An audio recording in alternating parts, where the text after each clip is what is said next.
Olá, tudo bem? Novidade legislativa na área, Lei Mariana Ferrer, que entrou em vigor ontem, data de sua publicação, dia 23 de novembro de 2021. E eu falo, evidentemente, da Lei 14.245, ok? Cujo preâmbulo já fala, Lei Mariana Ferrer. Então, o que nós vamos tratar aqui? Essa lei promoveu alterações no Código Penal e também alterações processuais ou procedimentais no Código de Processo Penal e na Lei 9.099 e 95, que é a Lei dos Juizados Especiais Criminais, ou GCRIM.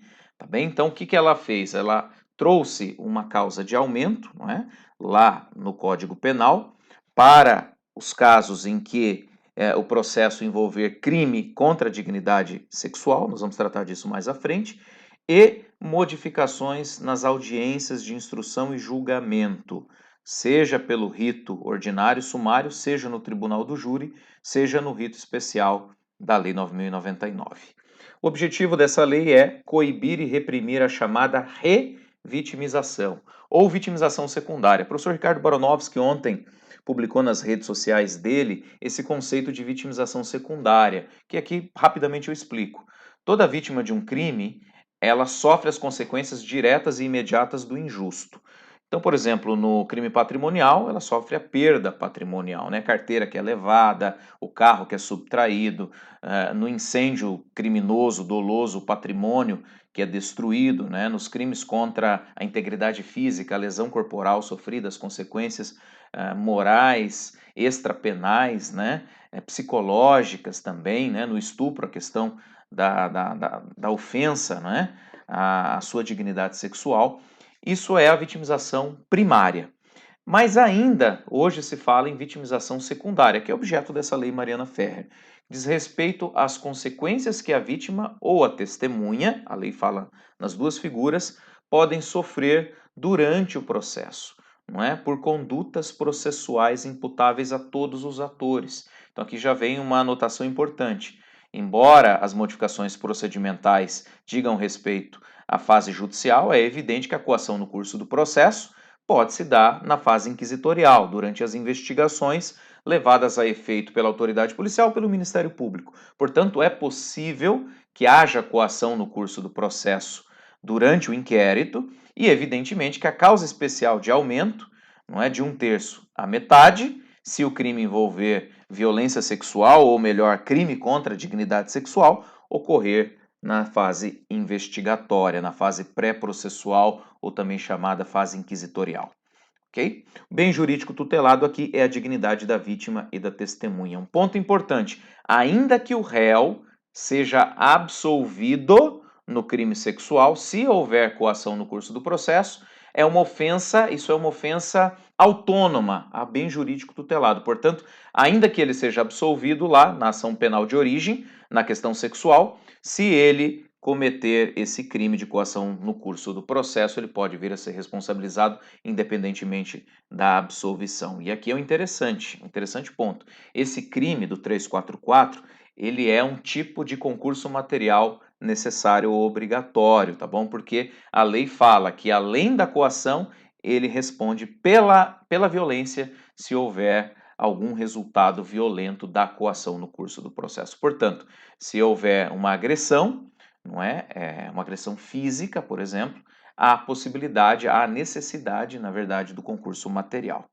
Muito bem. Essa causa especial de aumento está lá, né, no CP, trazida pela Lei Mariana Ferrer. Se a ação penal disser respeito a crime contra a dignidade processual, não é? E ali for praticada a coação no curso do processo, ainda que absolvido o agente, como nós comentamos. E por fim, eu só reitero, aplica-se também a coação praticada durante as investigações, levadas a efeito no Brasil pela Polícia Judiciária ou pelo Ministério Público, tá bem? Esse tema da coação no curso do processo é objeto de um livro, e esse crime, esse tipo penal eu escrevo junto com o Dr. André Luiz Quirino Coelho, promotor de justiça, nesta obra coordenada pela doutora Denise Hammerschmidt, minha colega juíza de direito em segundo grau no estado do Paraná. Essa obra que está entre as mais vendidas da editora Juruá, prefácio do professor Vladimir Passos de Freitas e o homenageado, então, René Ariel Dotti, grande penalista do estado do Paraná.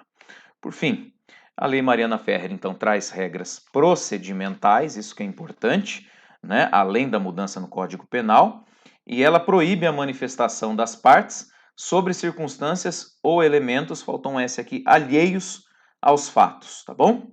Alheios aos fatos. Então, aquilo que não está no processo não deve ser objeto de manifestação das partes, né? Também proíbe a utilização de linguagem, informações ou material que ofendam a dignidade da vítima ou das testemunhas. Então, por exemplo, a profissão que a vítima tem não interessa para o processo. O que ela faz na vida privada não interessa para o processo. A ação penal deve se pautar pelo profissionalismo dos agentes processuais, dos atores processuais, sem querer humilhar, sem querer afrontar, não é? Sem querer chamuscar a moral da vítima, né? A integridade psicológica da vítima. Esse é o escopo da Lei Mariana Ferrer. Então, fatos que não interessam o processo, o que a pessoa faz da sua vida privada, não é? Isso é exclusivo à vítima, à testemunha, e não deve ser explorado de forma a criar um embaraço desnecessário ou uma revitimização. Okay? Evidentemente que, embora a lei tenha esse nome, Mariana Ferrer, ela não distingue gênero, tá? Então, a testemunha pode ser mulher ou homem ou qualquer outra orientação sexual, tá bem? Assim também a testemunha. Embora ela seja baseada aqui na Convenção de Belém do Pará, que visa prevenir, punir e erradicar a violência contra a mulher, tá bem? Essa Convenção de Belém do Pará data de 9 de junho de 94, mas foi incorporada no direito brasileiro pelo Decreto 1973 de 96. A crítica que se faz à Lei Mariana Ferrer, ela traz preceitos abertos, né? Então, veja aqui, o que é, por exemplo, integridade física e psicológica, né? Ela não diz, não é, em que hipóteses se daria ou de que forma isso se daria, tá bem? Então essa lei ela vai passar necessariamente por uma decantação normativa levada a efeito pelos tribunais superiores. E outra crítica, como fica o exercício da ampla defesa? Se ampla defesa, nós dissemos aqui, ao direito do réu produzir todas as provas em direito admitidas. Então, se não está no processo, ele não pode fazer uso. Mas será que a defesa não pode criar uma linha de raciocínio que se ampare em elementos que não estejam nos autos? A experiência judiciária, não é? Eu tenho 13 anos de magistratura e 17 anos de serviço público no ramo da justiça, me dizem que sim. Então, a minha opinião é que sim, que é possível você trazer uma linha de defesa que se ampare em circunstâncias exoprocessuais, não que estão fora do processo. Mas aqui a lei proíbe. Então, o juiz ele fica num impasse, né, num dilema. Se ele nega a pergunta, se ele indefere a pergunta, ele pode gerar a nulidade do processo. Se ele permite a pergunta e essa pergunta constrange a vítima ou testemunha, ele pode, não é, sofrer aqui uma responsabilização. Então, é algo ainda muito delicado e que envolve uma ponderação de valores, né? Então, caso a caso, isso vai ser avaliado pelos magistrados. Uma outra questão diz respeito à imunidade do advogado, né? Se todos os atores podem ser responsabilizados civil, penal e administrativamente, como fica a imunidade do advogado? Não é? Em suas palavras, atos, não é? E condutas processuais, evidentemente que dentro da regra do jogo. Não é? Então, há um aparente conflito de normas entre a Lei Mariana Ferrer e o Estatuto da OAB. Como que isso vai ser dirimido? Novamente eu digo, pela jurisprudência. E por fim, né, eu digo que essa lei Mariana Ferrer vai precisar ser esclarecida, né?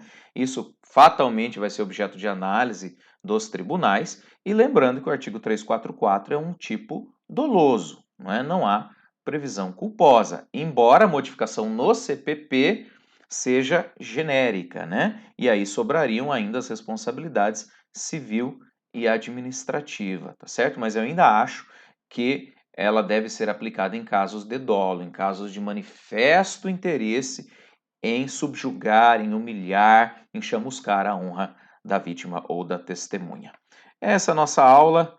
Agradeço a paciência de vocês. Uma aula de 9 minutos e meio. A nossa ideia, o nosso foco aqui é fazer videoaulas curtas de até 10 minutos, não é, para que você compreenda o espírito das mudanças normativas. Caso tenha alguma dúvida, é só mandar um direct, @prof_Ferdinando Escremin, minha conta no Instagram. Forte abraço, até a próxima!